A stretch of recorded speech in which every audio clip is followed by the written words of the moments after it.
Saul, you're first up here on Chat Sports NFL Mailbag. Is Andy Dalton the best quarterback in the NFC East?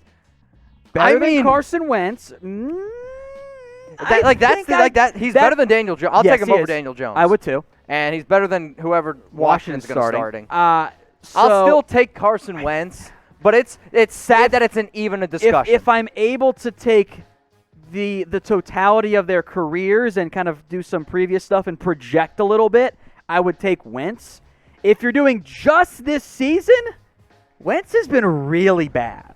And at that point, it's probably Dalton. But if I'm projecting ahead for the rest of the season, I think I'd still take Wentz. Let's go to Jameer. What up, my man? Ingram on the Eagles. They need a 1-2 punch. Not a bad idea. It's an intriguing idea. I mean, we talked about Mark Ingram. We talked about the Eagles being buyers. Miles Sanders is going to be out 1 to 2 weeks with an ankle injury. So, hey, we'll see what happens. But I don't think it's the worst idea that I've heard. No, I think it makes some sense. It just depends on what the cost would be for Philadelphia, because that, again, might be more of a short-term acquisition. Maybe this is Adam Gase's real account. Let me clear my throat. I think your caps are on. Are the Jets worse than the 0-16 Lions? The Jets are really bad at football. Really bad. I think if you put them head-to-head, I'd still go with the Jets. And I think in the end, hot take coming, the New York Jets will win a football game in 2020. 2020 season. That's a very, very hot take. So let us know here, who's the worst team? The 2020 Jets type J or the 2008 Lions type L? It's hard to imagine how bad the Lions would have been if they – imagine if they didn't have, Calvin. They're bad. Look, they were bad. Receiver can only do so much when your quarterback is Dan Orlovsky and everyone else in there. So here's the thing, though. I think it's seeing a lot of Jets, Tom. Interesting. A lot Maybe of Jets. Maybe some recency bias in So there. how about this? We're going to show you some numbers here because I agree with you. I think it's recency bias. Points per game, 12.5 for the Jets. The Lions, 16.8. Of note, though, that was 27th out of 32, so there were teams worse than them. Points allowed. This is the big difference. This Lions team has given up a ton of points on defense. Total yards per game. Jets have done more. Yards per game allowed. The Lions were by far worse. And then maybe the biggest one. Turnover differential. I took a double take. I had to look 3 or 4 times. The Jets are actually +3 in turnover differential, where the Lions were -9. I get it. They became the first team since they did it themselves last year to outrush the opposing team and get shut out. Wow. They did it twice. Not great. So who's worse, the Jets or the Lions? Actually, guys, my vote's going to be for the Lions. Let's go to Timothy O'Toole. David Njoku getting traded to the Patriots or some sort of a receiver. I think it means receiver going to the Patriots in general. Look, if they want to find some more help, if they want to find some more impact in terms of the receiving game, Edelman's not the same guy he was in his prime. And N'Keal Harry's still a little bit inconsistent. The tight ends are very raw and unproven. Getting a big target. So, I think a bigger body could make some sense. So, I would explore a David Njoku trade. We'll see if the Browns want to trade him. If I'm New England, I think they're trying to win right now, but they love to hoard draft picks, except for the Mohamed Sanu trade, which maybe makes them a little bit skittish in the end. Marco. Polo. Okay. Steelers gone. A trade. Took me a second. Juju, if it's yes, what team? Juju's kind of slowly phased out of the offense again for Pittsburgh because Chase Claypool's been so involved. In the end, I don't think it's something Pittsburgh should pursue because, God forbid, Claypool gets hurt or Claypool teams figure him out. Or, in general, you don't want to trade what I consider to be a very good NFL receiver when you're undefeated. But this is exactly what the Steelers have been doing they get a great receiver. And then they let him leave in free agency. Exactly. So that's my point That's here. fine. I think they're going to let him go in free agency, but you can't trade somebody when you could arguably be the best team in the NFL right now. All right, Miri, what's up? Should the Seahawks trade for Carlos Dunlap, Ryan Kerrigan, or J.J. Watt? I would all the above. I would try to trade for one of them. Yeah. I think J.J. Watt might be a little bit out of the Seahawks' preferred price range. Agreed. Ryan Kerrigan, contract-wise, I think is a little bit more than Carlos Dunlap. Yep.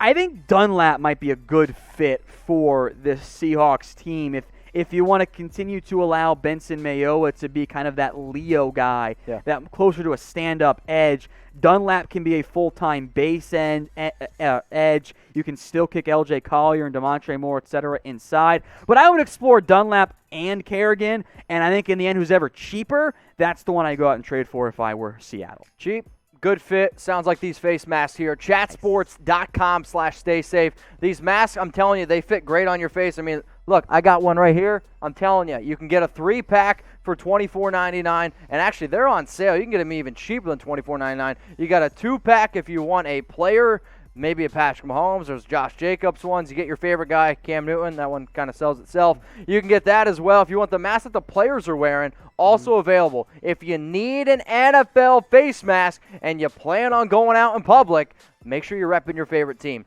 Chatsports.com/stay safe. That link will be available for y'all in the comments section and in the description. Do your part. Let's get through this, pandemic together and continue to have some football. All right, Ryan, you're up next, my man. Do the Eagles trade Ertz? If so, what for? So he's out 3 to 4 weeks with an injury. His trade value definitely goes down. Yeah, that's a drop because even if you trade for him and he gets healthy in the 3-week time frame, you still might be missing a week relative to where he is coming off the trade deadline.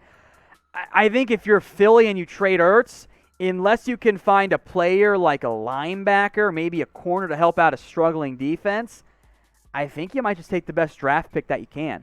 And maybe that's a 3rd or a 4th rounder at this point in Ertz's career, but I don't think you're going to have immense success trading Zach Ertz at this point with the injury. It's kind of an unfortunate timing there, Philadelphia, but they're in the NFC East race still. They might not have traded him anyway. Oh boy, Mr. Clutch 35. Where do you rank Drew Lock among year 2 quarterbacks? I mean, you have Kyler Murray, of course, Daniel Jones, Dwayne Haskins, so you're definitely ranking Murray above Lock, Haskins below Lock. Jones, I think, is a good discussion. Will Greer's not very good. Ryan Finley sucks. I'd probably take him number bad. 2. Here's the question. He's somewhere between 2 and 4 because I think Murray's clearly 1. Yeah. How do you rank these guys? Drew Lock, Gardner Minshew, or Daniel Jones? I mean, I'll still probably take Drew Lock over Daniel Jones, honestly, because I've just never been a fan of Daniel Jones. The fumbles have been a big problem. And Gardner Minshew's fun, but Gardner Minshew's fun until the NFL figures him out. We saw a good game out of him week 1. The Jags went back to being the Jags. I would rather have Gardner Minshew, but I still think Drew Lock's more talented. Devil's advocate counterpoint there is that Minshew's played a lot more games than Lock has. Lock's only played 8 games, and look, he was bad against the Patriots. I'm not panicking about that yet. I think I'd safely say 3 in the end for Lock, but he's not that far away from being 2, not that far away from being number 4 either. Rohit, 49ers trade Quan Alexander and D Ford for a second to another team. Try to trade a 1st and a 5th for Joey Bosa. You're not getting Joey Bosa. Give that up. There's 0 chance of that happening. The Chargers aren't stupid. Also, no one – D Ford is a negative asset, and you're never getting a second-round pick for a linebacker straight up anyway. All right, the Praying Otter. I love these names. Tyrone Smith to the Buccaneers. Yeah, well, Smith's out for the year, so I don't really know why the Bucs would choose to do that trade. I think the Cowboys still view him as a piece next year as well, so that trade, it's also not going to end up happening. What is the strongest conference in the NFL right now? This question's coming in from Chaz. NFC West? Or the AFC North? Sorry, conference. I assumed you meant division there. AFC or NFC? My bad. Sorry. AFC? I'm probably still going to go with the AFC, man, because you got the Steelers, you got the Ravens, you got the Chiefs. The top, I like the AFC more, so because of that, I'm going to go with the AFC as the stronger conference. That's a good question, though. All right, guys, if we missed your questions, you can always let us know. I'm at Instagram at MitchellRenz365. He's at What Going Downey. But how about this? We'll ask this. Who's going to win the NFC North? The Bears, Lions, Packers, or the Vikings? This is a 2-team race. Hey, Detroit, by the way, I'll give them a bit of a shout-out here, even though I don't trust them to actually do it. Detroit is entering a part of their schedule where they should be able to make a bit of a run. Falcons, Colts, Vikings, Washington, Panthers, Houston. Okay. I don't think they win all of those games, but they could win 4 of them. and all of a sudden they're right in the middle of a potential playoff push this season.